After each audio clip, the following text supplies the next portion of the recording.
24 घंटे में धर्मेंद्र प्रधान या तो इस्तीफा दें या सरकार उन्हें बर्खास्त करे। यही सीजेपी की वो डिमांड है जिस पर सरकार के साथ उनकी बातचीत अटक गई है। सरकार ने कल यानी शनिवार की दोपहर तक का वक्त मांगा है। इसके अलावा दो और डिमांड थे जिस पर सरकार की तरफ से पॉजिटिव अप्रोच दिखाया गया है, ऐसा सीजेपी के प्रवक्ताओं का कहना है। निखिल से जानना चाहेंगे, सर आपकी इस मीटिंग को लेकर क्या रीडिंग है?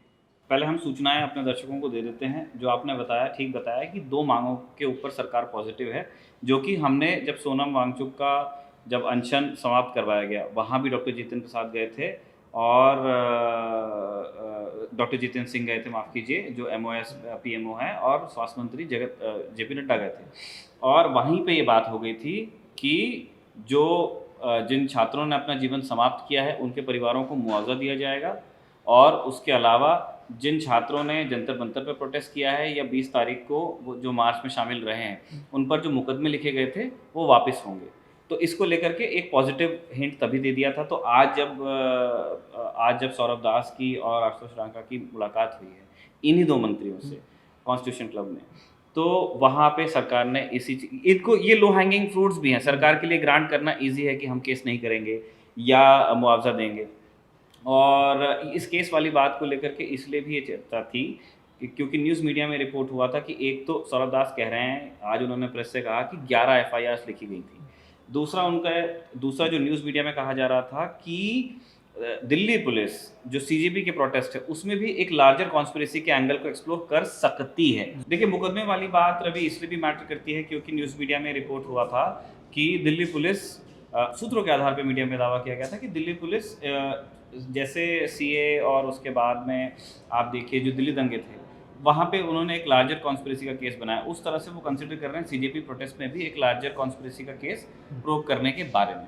अब ये एक बड़ा एक चिंता की तरह ऑर्गेनाइजर्स के सामने आया था कि अगर इस तरह से होगा तो आप दिल्ली दंगों के समय पे जो लार्जर कॉन्स्पिरेसी का केस बनाया गया वो लोग आज तक बाहर नहीं आए। तो इसलिए जब सोनम वांगचुक ने भी जब जो उनका सरकार से संवाद चल रहा था उसमें भी उन्होंने अनशन तोड़ने के लिए ये शर्त रखी थी कि बच्चों पे मुकदमा जो लिखा गया है या लिखा जाने की अगर कोई तैयारी है तो वो इंश्योर किया जाए कि कोई एक्शन नहीं होगा। सीजेपी के उस प्रवक्ताओं ने निखिल ये भी बताया कि जी उस 10 मिनट चली उस बैठक में सरकार और उनके बीच इस बात को लेकर भी बातचीत हुई हाँ कि दिल्ली पुलिस जंतर मंतर की तरफ जा रहे छात्रों को डिटेन कर रही है और उन्हें पीट भी रही है। तो इस पर मंत्रियों का खाना ले जाने से रोक हाँ, रही है, तो जाने और आने वालों के नाम लिख रही है, तो इस तरह और के वो तो फेशियल रिकॉग्निशन सिस्टम वाली कार जी हाँ। हमने मीडिया रिपोर्ट्स में देखी हैं, वो भी है। तो ये बातचीत उनके बीच हुई। मंत्रियों ने पहले कहा कि हमें तो ऐसी कोई जानकारी नहीं है कि ऐसा कुछ हो रहा है, लेकिन ऐसा हो रहा है तो हम आश्वासन देते हैं कि ये बंद हो उनके लिए जाएगा। एडमिट करना तो मुश्किल ही है, लेकिन आप देख बदरपुर मेट्रो का वीडियो आया था, फिर उस थाने का वीडियो आया था जिसके अंदर वकीलों के साथ धक्का मुक्की हो रही है, और मल्टी वो निज़ामुद्दीन वाला जो वीडियो है जहाँ से खाना ले जाने को लेकर के उस दिल्ली पुलिस ने उसको फैक्ट चेक करने का प्रयास भी किया, लेकिन वो अभी रिजॉल्व हुआ नहीं है मामला। CGP का यही कहना है कि वो लड़के खाना लेके आ रहे थे, आपने रोका, है ना, और दिल्ली पुलिस कह रही है कि भाई ऐसी कोई बात नहीं थी। तो ये एक बात है। जिस तरह से 16 मेट्रो स्टेशन बंद चल रहे थे अभी तक के, और 17वां मेट्रो स्टेशन अब बंद कर दिया गया है, नई दिल्ली का भी जो मेट्रो स्टेशन है, तो मतलब जो लटियंस पहुंचने का पूरे लटियंस के ही जो मेन मेट्रो स्टेशन हैं वो बंद कर दिए गए हैं ताकि पहुंचना मुश्किल हो। इंटरनेट बंद है, तो जो लोग चंदा करके चलो कैब से भी पहुंच जा रहे हैं, स्टूडेंट्स, है ना, एक स्टूडेंट के लिए पूरी कैब करना, एक पूरा ऑटो करना मुश्किल होता है अगर वो दूर से आ रहा है तो अगर वो पहुंच जा रहे हैं किसी तरह से, तो वहाँ पहुंचने के बाद वो वापसी के लिए कैब नहीं कर पाएंगे क्योंकि वहाँ इंटरनेट नहीं है। तो प्रोटेस्ट में कम से कम लोग पहुंचे, ये इंश्योर करने के लिए सरकार या पुलिस जो भी कर सकती थी वो कर रही है, लेकिन बावजूद उसके भीड़ जुटती जा रही है। जब भीड़ जुटना बंद नहीं हुआ तो फिर इस तरह की चीज़ें होने लगी जिनके बारे में आपने बताया। किसी को मेट्रो में रोका जा रहा है, किसी को बीच में खड़ा करके पूछा जा रहा है तू कहाँ जा रहा है। इसलिए सौरभ दास ने ये मैटर उठाया था जो उनकी सरकार के साथ में बैठक हुई। अब इस मीटिंग के बाद जो सबसे पहला सवाल मेरे दिमाग में भी है और हम्म, बाकी हमारे दर्शकों के दिमाग में भी आ रहा जी होगा कि सरकार ने ये तो मान लिया है कि ये पूरा जो प्रोटेस्ट था वो उसको नज़रअंदाज नहीं किया जा सकता, हाँ। उसकी जवाबदेही लेनी होगी। प्रधानमंत्री का हमने सेल्फी वाला हम्म, वीडियो देखा, सोनम वांगचुक के लिए उन्होंने एक अलग हम्म, से पोस्ट किया। इसके बावजूद वो सीजेपी के साथ उनकी अलग से बातचीत चल रही, सोनम वांगचुक के साथ हम्म, उनकी बातचीत हो चुकी है। इस सब के बावजूद जो सबसे बड़ी डिमांड है जिस पर ये सब कुछ हम्म, इतनी जी। उथल-पुथल चल रही है, उसको मानने में क्या समस्या आ रही है? देख, उसको मानने में समस्या बहुत बेसिक है। सरकार को ऐसा लगता है कि यदि वो इस एक चीज़ पे इस्तीफ़ा लेते हैं, एक विभाग के एक मंत्री का, धर्मेंद्र प्रधान के महकमे का ये मामला है, तो कल को किसी दूसरे महकमे में जब क्वेश्चन उठेगा, से E20 के मुद्दे पे कोई हरदीपुरी का इस्तीफा मांग लेगा, कोई हाईवे के टोल पे फिर नितिन गडकरी का इस्तीफा मांगने लगेगा, तो इस तरह से एक चेन चल जाएगी, जो कि यूपीए राज में देखने को मिला था कि एक के बाद एक एक्सपोजे होते थे और इल्ज़ाम लगता था मंत्रियों के ऊपर और उनका इस्तीफा लिया जाता था, तो एक तरह से वो पूरी सरकार फिर अंततः क्रम्बल कर गई। तो वो एक लेसन सरकार के दिमाग में अभी भी है कि अगर इस तरह से किसी के प्रेशर में इस्तीफा नहीं लेना चाहिए। सीजेपी के ऑर्गेनाइजर्स और सीजेपी के लिए जो इतने 1 महीने से ऊपर जिन लोगों ने प्रोटेस्ट किया है, उनके लिए इस मांग को लेट गो करना इसलिए मुश्किल है कि 1.5 महीना फिर आपने किस चीज़ के लिए दिया, क्योंकि उनको ऐसा लगता है कि कंपेंसेशन सरकार को देना ही चाहिए था। ठीक है, जिन बच्चों ने मांग उठाई उनके ऊपर तो मुकदमा होना ही नहीं चाहिए था। डिलीवरेबल, असली डिलीवरेबल क्या है उनके हिसाब से, उनका ये मानना है कि उनके लिए जवाबदेही वहाँ सुनिश्चित होगी जब किसी को फायर किया जाएगा या वो पद से मुक्त होगा, तो आगे के लिए एक नज़ीर बनेगी। तो ये एक डेडलॉक है। सीजेपी में जिन लोग, सीजेपी की प्रोटेस्ट में जिन लोगों ने अपना समय लगा दिया है, उनके लिए ये बहुत ज़रूरी है कि कुछ वो रिजल्ट निकले यहाँ से, है ना। तो उस रिजल्ट, और वो सबसे बड़ा रिजल्ट वही होगा कि आपने एक बड़ा, अगर आप रिजल्ट लेके आए हैं, एक बड़ी न्यूज़ आपने बनाई है, और वो तभी बनेगी जब धर्मेंद्र प्रधान का इस्तीफा होगा, क्योंकि ये जो बाकी सरकार ने कदम उठाए हैं उनको कहीं ना कहीं आप ये देखा जाएगा कि सरकार ने एक्नॉलेज कर लिया है, लेकिन वो नहीं दिया जो हम मांग रहे थे, है ना, जो उनकी प्राइमरी डिमांड है। इसीलिए ये एक डेडलॉक की तरह अभी फंसा हुआ है। एक और मेरा सवाल है, जो बाद के दिनों में इस पर लंबी चर्चाएं भी होंगी विस्तार से, पर अभी आप मुझे एक समझ दीजिए कि क्या इस प्रोटेस्ट की ऐसी रीडिंग करना है कि इस प्रोटेस्ट के भीतर 2 प्रोटेस्ट चल रहे थे, एक सीजेपी का और एक सोनम वांगचुक का, क्योंकि दोनों के डिमांड्स में भी अब हमको फ़र्क समझ आ रहा है कि सीजेपी का डायरेक्ट डिमांड था कि धर्मेंद्र प्रधान का इस्तीफा हो, जबकि सोनम वांगचुक चाहते थे कि सरकार के साथ एक डायलॉग शुरू हो, एक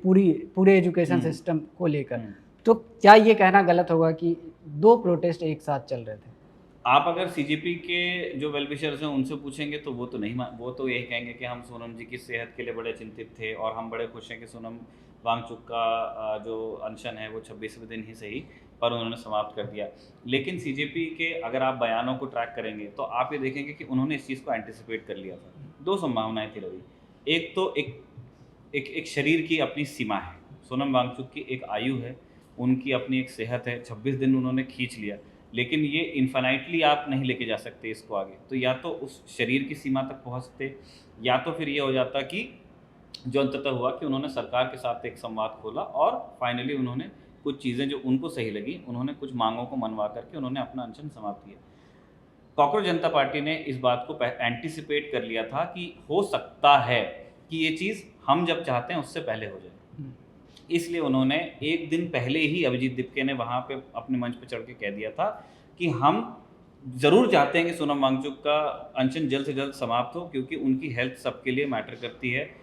उनकी वेलबींग सबके लिए मैटर करती है। लेकिन हम प्रोटेस्ट अपना छोड़ेंगे तभी जब धर्मेंद्र प्रधान का इस्तीफा होगा, क्योंकि उनको ऐसा लग रहा था या एक इम्प्रेशन ऐसा लग रहा था कि सोनम वांगचुक का जो संवाद सरकार के साथ में है उसमें कहीं ना कहीं वो जो कोर डिमांड है कि शिक्षा मंत्री का इस्तीफा हो और उसके बाद में बाकी सारी चीज़ों पे हम बात करते रहेंगे, है ना, उस एक डिमांड से वो मूव कर गए थे। उन्होंने फिर दूसरी चीज़ों की बात करना शुरू कर दिया था। एक बार उन्होंने कहा कि अगर संसद में चर्चा हो जाती है और अभी विपक्ष के लोग मेरे से आके मिलते हैं, कोई आके मेरे को मिलता है मैं कर लूँगा, फिर संसद में अगर चर्चा हो जाती है। फिर उन्होंने बाद में कहा कि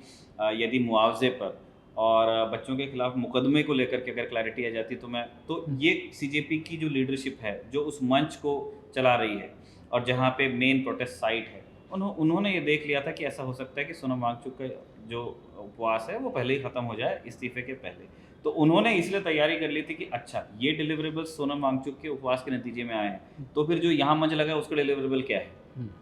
तो इसीलिए वो शुरू से इस बात को लेकर क्लियर थे कि अनशन बिल्कुल समाप्त हो जाए, लेकिन हम अपनी डिमांड पर जुटे रहेंगे। और ऐसा भी नहीं है कि सिर्फ ये सीजेपी की लीडरशिप के ही दिमाग में है। अगर आप जंतर मंतर विजिट करें तो जो क्राउड वहाँ पे इकट्ठा है उसकी भाषा यही है। तो और वो जो लोग जिन्होंने लाठियाँ खाई हैं या जो लोग ये रील डाल के गए हैं कि जा रहा हूँ दिल्ली पुलिस से मार खाने, फिर उन्होंने दिल्ली पुलिस से मार खाई, उसकी रील डाली, उसके बाद में फिर से दूसरी रील डाली कि अब दोबारा जा रहा हूँ, 21 तारीख को भी जा रहा हूँ, 22 तारीख को भी जा रहा हूँ। तो ये जो लेवल ऑफ कमिटमेंट है, और आप प्रोटेस्ट साइट में जाएंगे तो बैरिकेड टू बैरिकेड तो चलिए ठीक से बात होती है, लेकिन बैरिकेड से बाहर जो गुस्सा है छात्रों के अंदर, चाहे वो प्राइम मिनिस्टर को लेके हो या उनके कैबिनेट को लेके हो, उसकी डिग्री आप इग्नोर कर नहीं सकते हैं। तो उसमें अगर इस मांग के साथ ही ग्रूम किया गया है उस पूरे क्राउड को कि शिक्षा मंत्री का इस्तीफा लिया जाएगा, तो वो मतलब ये किसी भी एक व्यक्ति के कंट्रोल से बाहर है ये चीज़, है ना। सीजेपी की कोर लीडरशिप ही कह देना कि हम इस पे सरेंडर कर रहे हैं, तो वो क्राउड इनसे आगे बढ़ जाएगा, है ना, फिर वो ट्रोल होने लगेंगे। तो ये एक रियलिटी है। इसीलिए आप देखेंगे कि ये एक डिमांड जो सरकार कहती थी कि हम सुधार करने को तैयार हैं, है ना, हमने कोड बना दिया, हमने उसमें जज की नियुक्ति कर दी, हमने विनीत जोशी को ट्रांसफ़र कर दिया जो हायर एजुकेशन के सेक्रेटरी थे, उससे पहले हमने एनटीए के डीजी को चेंज कर दिया, है ना, और हम मुआवजा देने को तैयार हैं। ये सारे डिलीवरेबल्स जिन्होंने दे दिए, वो कहते थे कि ये है मांगे, है ना, और ये जेन्युइन मांगे हैं, जेन्युइन लोगों की मांगे हैं, इनको हम मान लेंगे। लेकिन इस्तीफे की मांग एक पॉलिटिकल पॉस्चरिंग है, इस पे ये हम नहीं करने वाले। वो सरकार अब कह रही है, ना सिर्फ इस बात पर चर्चा हो रही है, उन्होंने कहा कि एक दिन बाद हम आपसे बात करने आते हैं। आउटराइटली रिजेक्ट किया हो, है ना, ऐसी बात तो अभी तक के नहीं आ रही, क्योंकि सरकार भी देख रही है कि जो वहाँ पे एक समूह इकट्ठा हुआ है उसके अंदर गुस्सा है और वो रेजोनेट कर रहा है बाकी जगह पे भी। आप देखिए ये मोदी सरकार के सामने आई सबसे बड़ी चुनौती, इसको आप कह सकते हैं कारण इसलिए कि दो बार बैक ट्रैक करना पड़ा है मोदी सरकार को। एक बार भूमि अधिग्रहण के विषय पे और दूसरा किसान आंदोलन। अगर आप संख्या बल के हिसाब से देखें कि कितने लोग जुटे हैं जंतर मंतर, उस हिसाब से जो किसानों का आंदोलन था वो आकार में बड़ा था, लेकिन किसान आंदोलन की ज्योग्राफी फिक्स थी, पंजाब में था और फिर जो हरियाणा में समर्थन था उनका, और वो दिल्ली बॉर्डर तक के आके था, और थोड़ा बहुत इधर गाजियाबाद बॉर्डर पे वेस्ट यूपी। इसके अलावा जो किसान आंदोलन था वो बाकी जगह छिटपुट उसकी प्रेजेंस थी, कोई बहुत बड़ा उसका असर नहीं था। सरकार को ऐसा लगता है, और ये देखने को भी मिला है कि दिल्ली में तो प्रोटेस्ट चल ही रहा है, यहाँ पे तो मीम बन ही रहे हैं। आप मुंबई की उस तस्वीर को देखिए जिसमें एक लड़की उस पुलिस वैन को एक हाथ से रोक के खड़ी है और नहीं बढ़ने दिया आगे, है ना, और वहाँ पे भी उसने फ़ोन से उनकी भी तस्वीर खींच रही है, अपना भी सेल्फी वीडियो बना रही है, और फिर वो पिक्चर एपी में छपी है भाई, एक आइकॉनिक तस्वीर की तरह से देखा जा रहा है। तो गवर्नमेंट को लग रहा है कि ये एक ऐसा जो जेंजी की जो प्रेजेंस है वो ऐसा नहीं कि सिर्फ दिल्ली में, भारत के तमाम महानगरों में है, चाहे वो कहीं बैंगलोर हो, चाहे वो मुंबई हो, बड़े शहर अहमदाबाद हो, हर जगह प्रयास तो हुए हैं, कुछ जगह बड़े कुछ जगह छोटे। तो वो इस आंदोलन को उसकी जो करंट ज्योग्राफी है उसी में महदूद रखना चाहते हैं, और इसलिए चाहते हैं कि जल्दी से जल्दी इसका इसका एक रेजोल्यूशन निकले। और बहुत कोशिश सरकार इस बात में लगाएगी कि ये जो वीकेंड है सैटरडे संडे, क्योंकि ये 2 दिन होते हैं जिसमें जिनका 5 डे वीक है, चाहे वो पेशेवर हों या वो पढ़ने वाले हों, उनका तो 5 डे वीक वालों के पास शनिवार और रविवार को समय होता है, तो वो न सिर्फ दिल्ली पहुंच सकते हैं प्रदर्शन के लिए, और वो देश के बाकी इलाकों में भी जो प्रोटेस्ट हो रहे हैं वहाँ पे भी पहुँच सकते हैं। तो सरकार इस चीज़ को करना चाहती है अवॉइड, लेकिन उनको ये समझ में आ गया है कि हम इसको ब्रश ऑफ नहीं कर सकते। तो जैसा निखिल ने बताया कि जो भीड़ इसी बात पर जमा हुई है कि धर्मेंद्र प्रधान का इस्तीफा हो, उनकी ये मांग मानी जाएगी या नहीं, ये कल दोपहर तक सरकार बताएगी। सरकार एक और बैठक होने वाली है शनिवार, हम शुक्रवार को बात कर रहे हैं, हाँ। शनिवार को भी यानी 25 जुलाई की दोपहर में भी सरकार की और सीजेपी के प्रतिनिधियों की बैठक होने वाली है। उसमें हो सकता है कि क्योंकि अभी एक ही बड़ा मुद्दा रह गया है, तो उसमें पता चलेगा कि सरकार इस्तीफा न लेने को लेकर के कितनी रिजिड है, और इनकी तरफ से तो क्लैरिटी, आशुतोष रांका ने कहा भी कि 24 घंटे का समय है, और उन्होंने ये भी कहा कि अगर सरकार इस्तीफा नहीं लेती है तो हमें एक नेशनल कॉल देना पड़ सकता है प्रोटेस्ट का। तो उन्होंने अपने तरफ से हो क्या रहा है ना, यहाँ पे रवि दोनों पाले कोशिश कर रहे हैं कि गेंद सामने वाले के उसमें चले जाए। तो जैसे जब अनशन समाप्त हुआ उसके बाद में 2 डिमांड्स वहाँ मान ली गई, तब ऐसा लगा, और प्राइम मिनिस्टर का वीडियो आ गया कि मैं समझ रहा हूँ आपकी बात को, मैं कानून बना रहा हूँ, मैंने कोड बनवा लिया है ना, उसमें जज की नियुक्ति हो गई है, नया बिल जो उन्होंने कहा था उसके लिए बैठक भी हो गई। तो ऐसा लग रहा था कि अब ना ओनस चला जाएगा सीजेपी के ऊपर कि भाई इतना कर आपको दिया मैं है। दे दिया, ये सब मैं 4 आइटम आपको दे रहा हूँ और उसमें बताइए कि आप अभी भी प्रोटेस्ट खत्म नहीं कर रहे हैं। लेकिन जो पॉस्चरिंग है सीजेपी के जो प्रतिनिधि हैं उनकी, वो मतलब इस चीज़ से वो प्रभावित नहीं है, है ना? वो जिस कॉन्फिडेंस के साथ में उन्होंने ये बोला है और ये कॉन्फिडेंस ज़रूर जो जंतर मंतर पे लोग जब इकट्ठा हैं वहीं से आ रहा होगा। बाकी आज शुक्रवार का दिन है, खबरगांव का प्रयास रहेगा कि आज भी हम वहाँ जाएं और वहाँ की जो प्रोटेस्ट साइट की जो वस्तु स्थिति है उससे आपको अवगत कराएं, तो थोड़ी सी और क्लैरिटी मिलेगी कि जो कॉन्फिडेंस आशुतोष राका और सौरभ दास ने टेलीविज़न पे जो दिखाया वो मैदान पर कितना है, वो हम आपको फील्ड से ही दिखाएंगे।